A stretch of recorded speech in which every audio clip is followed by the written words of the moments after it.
नमस्ते बच्चों, कैसे हो आप?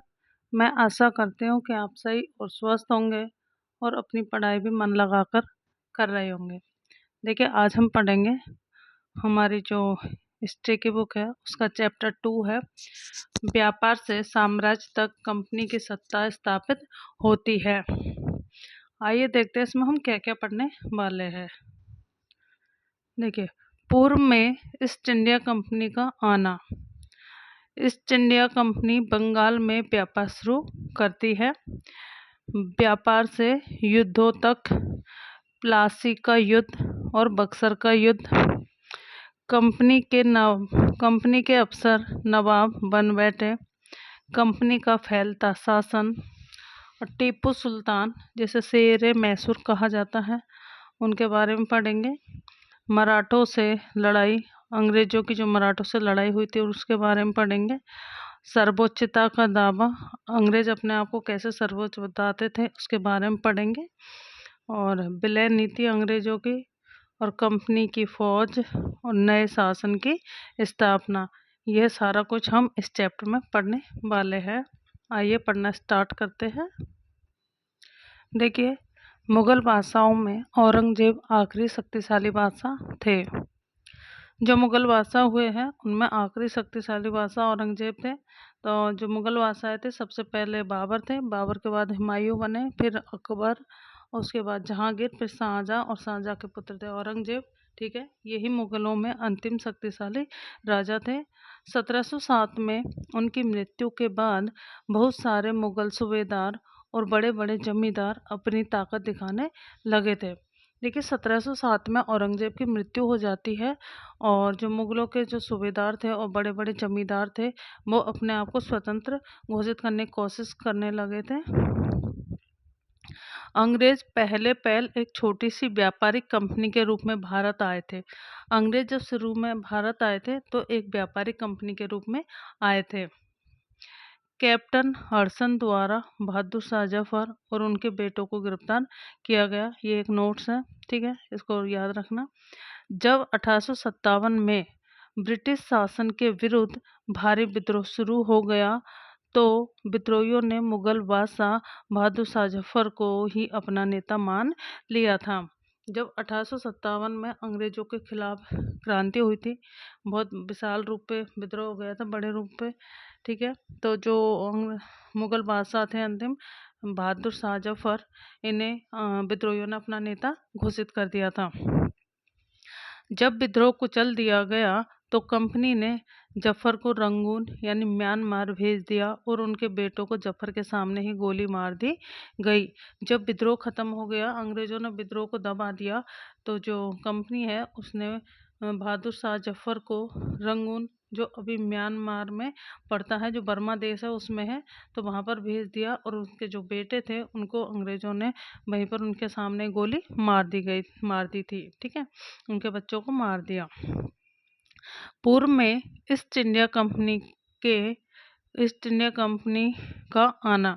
पूर्व में ईस्ट इंडिया कंपनी का आना, देखो, सन 1600 में ईस्ट इंडिया कंपनी ने इंग्लैंड की महारानी एलिजाबेथ प्रथम से चार्टर यानी इजाज़तनामा हासिल कर लिया था। सन 1600 ईस्वी में जो ईस्ट इंडिया कंपनी थी उसने क्या किया, जो इंग्लैंड की जो महारानी थी एलिजाबेथ प्रथम, उससे एक इजाज़तनामा लिया। ठीक है, एक फरमान जारी करवाया जिससे कंपनी को पूरब से व्यापार करने का एक अधिकार मिल गया था। जो कंपनी थी ईस्ट इंडिया कंपनी, इसको पूरब के साथ व्यापार करने का एक अधिकार मिल गया था। इंग्लैंड की कोई और व्यापारिक कंपनी इस इलाके में ईस्ट इंडिया कंपनी से होड़ नहीं कर सकती थी। जो एलिजाबेथ प्रथम ने जो इजाज़तनामा दिया था, इसके अनुसार जो इंग्लैंड की और भी कोई व्यापारिक कंपनी थी तो वो जो पूरब की ओर जो है ईस्ट इंडिया कंपनी से कोई होड़ नहीं कर सकती थी। सस्ती कीमत पर चीज़ें खरीदकर उन्हें यूरोप में ऊंची कीमत पर बेच सकती थी। जो ईस्ट इंडिया कंपनी थी, ठीक है, तो वो सस्ती चीज़ें यहाँ से खरीदती थी और ऊंची कीमतों पर यूरोप में ले जाकर बेच सकती थी। शाही दस्तावेज यूरोपीय ताकतों को पूरब के बाजारों में आने से नहीं रोक सकता था। जो महारानी से जो इजाज़तनामा लिया था तो वो जो और भी कंपनियां थी यूरोप की, तो उन्हें पूर्व के देशों की ओर या पूर्व के बाजारों में आने से नहीं रोक सकता था। पुर्तगाली सबसे पहले भारत आए थे। सबसे पहले कौन आए थे? भारत, पुर्तगाली। ये भारत के पश्चिमी तट पर आए। इन्होंने गोवा को अपना ठिकाना बनाया। सबसे पहले भारत में पुर्तगाली आए और ये भारत के जो पश्चिमी तट है वहाँ पर आए और इन्होंने अपना ठिकाना किससे बनाया? गोवा को इन्होंने अपना ठिकाना बनाया था। पुर्तगाल का खोजी यात्री था वास्को दा गामा, जो 1498 में भारत आया था। पुर्तगाल का जो खोजी यात्री था वो कौन था? वास्को दा गामा। ये 1498 में 1498 में भारत आया था। यूरोप के बाजारों में भारत के बने सूती बारीक कपड़े और रेशम की जबरदस्त मांग थी। जो भारत के बाजारों में जो सूती बारीक कपड़ा बनता था और जो रेशम का कपड़ा बनता था, इसकी यूरोप में बहुत ज़्यादा मांग थी। इनके अलावा काली मिर्च, लौंग, इलायची और दालचीनी की भी ज़बरदस्त मांग रहती थी। ठीक है, यूरोप के बाज़ारों में भारतीय कपड़े और भारतीय मसालों की बहुत ज़्यादा मांग थी। एक नोट है, इसको पढ़ लेते हैं। यूरोप में काली मिर्च की इतनी ज़्यादा मांग थी कि इसे ब्लैक गोल्ड कहा जाता था। यूरोप के बाज़ारों में इस काली मिर्च की इतनी ज़्यादा मांग थी कि इसे काला सोना यानी ब्लैक गोल्ड कहा जाता था। देखिए, यूरोप के देश है तो वहाँ ठंड ज़्यादा पड़ती है, तो लोगों को अंदर से गर्माहट देने के लिए मसालों की ज़रूरत होती थी। ठीक है, तो ये मसाले बहुत ज़्यादा मात्रा में खरीदे जाते थे वहाँ पर। इनकी बढ़ती मांग से प्रतिस्पर्धा हुई और यूरोपीय कंपनी का मुनाफा गिरने लगा। ईस्ट इंडिया कंपनी बंगाल में व्यापार शुरू करती है। तो ईस्ट इंडिया कंपनी बंगाल में व्यापार शुरू करती है। पहली इंग्लिश फैक्ट्री 1651 में यानी 1651 में हुगली नदी के किनारे शुरू हुई थी। ठीक है, तो पहली इंग्लिश फैक्ट्री 1651 में हुगली नदी के किनारे लगाई थी। ठीक है, तो कहाँ पर है वो? बंगाल में, पश्चिम बंगाल में है ना, वहाँ पर लगाई थी। व्यापारियों को फैक्टर कहा जाता था। जो व्यापारी थे उन्हें क्या बोलते थे? फैक्टर।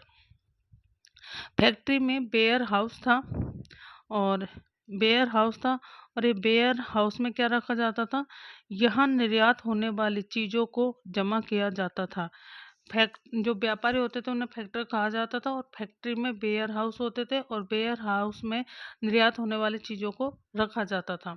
1696 1696 में कॉलोनी के चारों ओर एक किले का निर्माण शुरू किया गया। 2 साल बाद मुगल अधिकारियों को रिश्वत देकर 3 गांवों की जमींदारी भी खरीद ली। ठीक है, तो अंग्रेजों ने 2 साल बाद मुगल अधिकारियों को रिश्वत दे करके 3 गांवों की जमींदारी खरीद ली। उनमें से एक गांव कालीकाता, जिसे बाद में कलकत्ता बना और अब कोलकाता है, इसे खरीदा था। और कंपनी ने मुगल सम्राट औरंगजेब को इस बात के लिए भी तैयार कर लिया कि वह कंपनी को बिना शुल्क चुकाए व्यापार करने का फरमान जारी कर दे। जो कंपनी थी कौन सी? East India company. उसने जो अंतिम मुगल बादशाह था औरंगजेब, उसको इस बात के लिए भी मना लिया था कि वह कंपनी को बिना शुल्क चुकाए यानी बिना टैक्स दिए ही व्यापार करने दिया जाए। तो इसके लिए फरमान जारी करवा लिया। फरमान मतलब एक शाही आदेश। ठीक है, जब कंपनी के अधिकारियों ने व्यक्तिगत रूप से व्यापार करने पर भी कर देने से इनकार कर दिया तो बंगाल को भारी वित्तीय नुकसान उठाना पड़ा। देखो, जो औरंगजेब के द्वारा अंग्रेजों ने जो शाही फरमान जारी करवाया था, एक शाही आदेश, तो वो तो सिर्फ कंपनी को व्यापार करने के लिए था। कंपनी बिना शुल्क चुकाए व्यापार कर सकती थी, लेकिन जो अंग्रेज थे जो अपना निजी व्यापार चलाते थे, तो वो भी टैक्स नहीं देते थे बंगाल में। तो बंगाल को जो है भारी वित्तीय नुकसान उठाना पड़ा था। ऐसे में भला बंगाल के नवाब मुर्शिद कुली खान विरोध क्यों ना करते? तो फिर जब अंग्रेज थे, व्यक्तिगत रूप से वो अपना व्यापार कर रहे थे, टैक्स नहीं दे रहे थे, तो उस समय बंगाल के नवाब मुर्शिद कुली खान थे, तो उन्होंने इनका विरोध किया था। व्यापार से युद्धों तक। देखो, अंग्रेज भारत में व्यापारिक कंपनी के रूप में आए ठीक है। तो यहाँ पर फिर उन्होंने युद्ध भी लड़े, तो हम इसमें पढ़ेंगे व्यापार से युद्धों तक। 18वीं सदी की शुरुआत में कंपनी और बंगाल के नवाबों का टकराव काफ़ी बढ़ गया था। 18वीं सदी की जो शुरुआत हुई थी, तो कंपनी और जो बंगाल के नवाब थे उनके बीच काफ़ी टकराव हो बढ़ गई थी। बंगाल के नवाबों का क्रम, जो बंगाल के नवाब थे पहले कौन थे? मुर्शिद कुली खान, उसके बाद बने अलीवर्दी खान, और इसके बाद बने थे सिराजुद्दौला। ठीक है। तो बंगाल के नवाबों का क्रम है मुर्शिद कुली खान, फिर अलीवर्दी खान और सिराजुद्दौला। ये सभी शक्तिशाली शासक थे बंगाल के। इन्होंने कंपनी को रियायतें देने से मना किया, व्यापार का अधिकार देने के बदले नजराने मांगे, सिक्के डालने का अधिकार नहीं दिया और किलेबंदी को बढ़ाने से रोक दिया। इन्होंने कंपनी को कहा कि तुम्हें रियायत चाहिए किसी चीज़ में, तो इसके बदले तुम नजराने दोगे, यानी कोई तोहफा गिफ्ट दोगे, और सिक्के आपके सिक्के नहीं चलाने दिए जाएंगे। जो राजा के द्वारा, जो वहाँ का नवाब था, उसके द्वारा जो सिक्के चल रहे थे तो वही चलेंगे, और जो किलेबंदी कर रहे थे, वो किले बना रहे थे, तो उसको रोक दिया गया। ये टकराव दिनों दिन गंभीर होते गए। अंततः इन टकरावों की परिणति प्लासी के प्रसिद्ध युद्ध के रूप में हुई। जो दिनों-दिन टकराव बढ़ते गए थे, तो फिर लास्ट में युद्ध हुआ था। कौन सा? प्लासी का युद्ध। प्लासी का युद्ध 1756 में, यानी 1756 में अलीवर्दी खान की मृत्यु के बाद सिराजुद्दौला बंगाल के नवाब बने। 1756 में, यानी 1756 में अलीवर्दी खान की मृत्यु हो गई, और उसके बाद सिराजुद्दौला बंगाल के नवाब बन गए।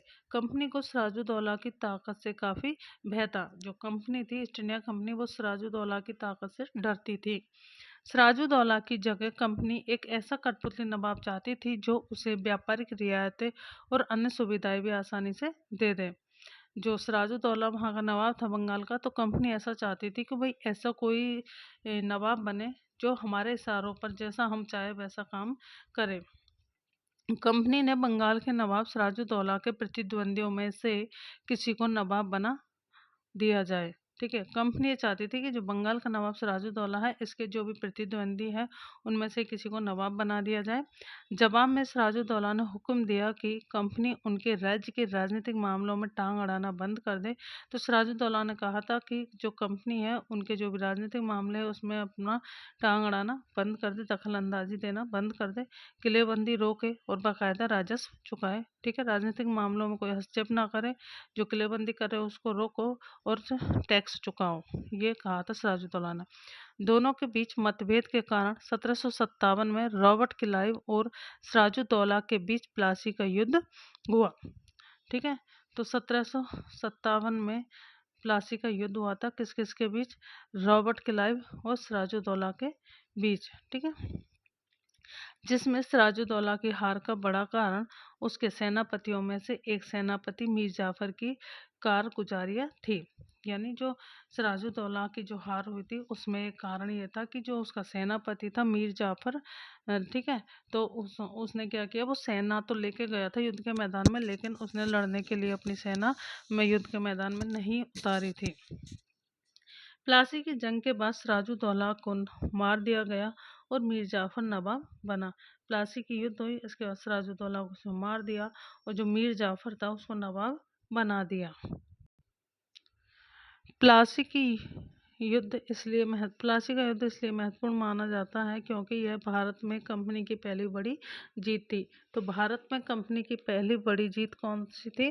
प्लासी की लड़ाई। ठीक है। 1764 बक्सर का युद्ध। 1764 में 1764 में बक्सर का युद्ध हुआ था। बंगाल का नवाब मीर जाफर को बनाया गया। जब मीर जाफर ने कंपनी का विरोध किया तो कंपनी ने उसे हटाकर मीर कासिम को नवाब बना दिया। सिराजुद्दौला को मार दिया, फिर मीर जाफर को नवाब बना दिया। जब मीर जाफर नवाब बन गया तो उसने भी अंग्रेज़ों से टैक्स वगैरह देने कुछ मांग की थी, कुछ बोला था, उनका अंग्रेज़ों का विरोध किया था, तो कंपनी ने उठा के मीर जाफर को हटा दिया और जो मीर कासिम था उसको वहाँ का नवाब बना दिया बंगाल का। जब मीर कासिम को बंगाल का नवाब बना दिया। जब मीर कासिम परेशान करने लगा तो 1764 बक्सर के युद्ध में उसको भी हराना पड़ा।